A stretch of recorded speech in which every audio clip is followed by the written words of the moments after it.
The Day Before Thanksgiving, illustrated by David Cockcroft.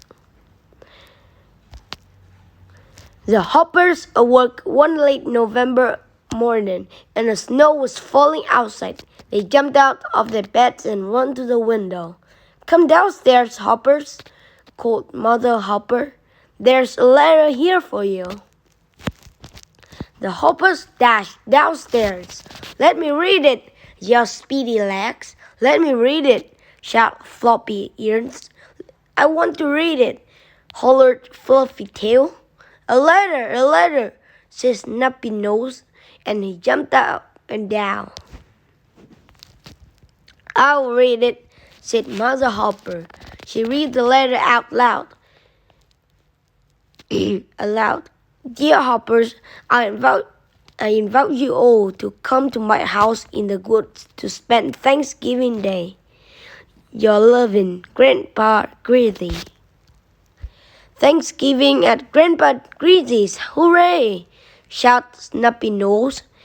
"Now it's time to bundle up to go to school," said Mother Hopper. "It's cold outside and snowing hard. Outside the wind blew and the snow fell. The four Hoppers put on their warm coats, mittens, hats, and scarves. "This is the biggest snowstorm I've ever seen," said Speedy Legs. "The snow already comes halfway up to the windows," said Floppy Ears.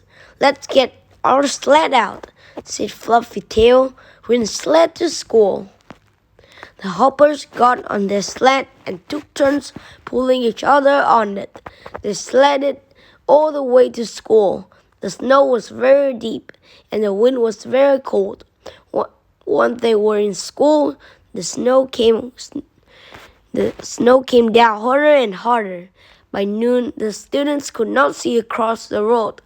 "Oh dear," said the teacher. "I think we'll have to have a snow day. After lunch, you must go home."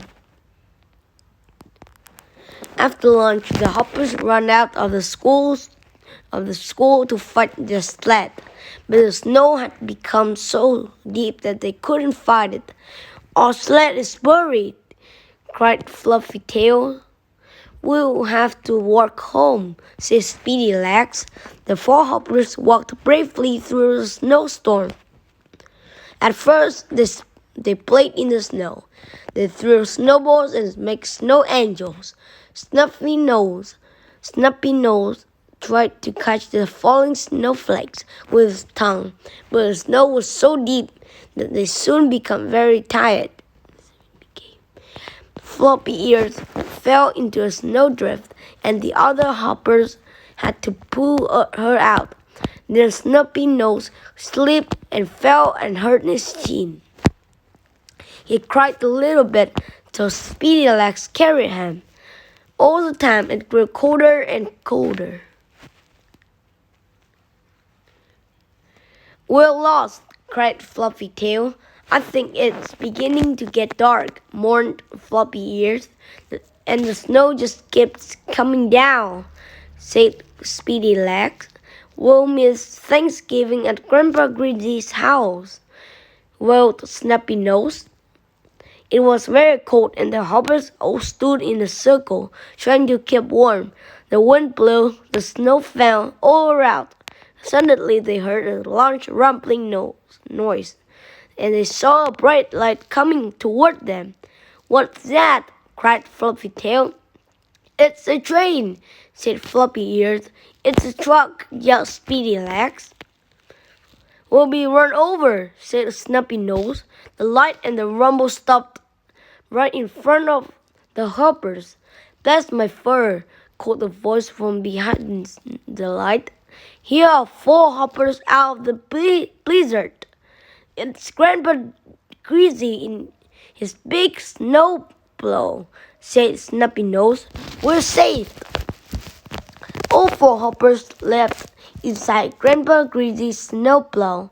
They sat up while the plow pushed a path through the snowstorm. It carried them all the way back home.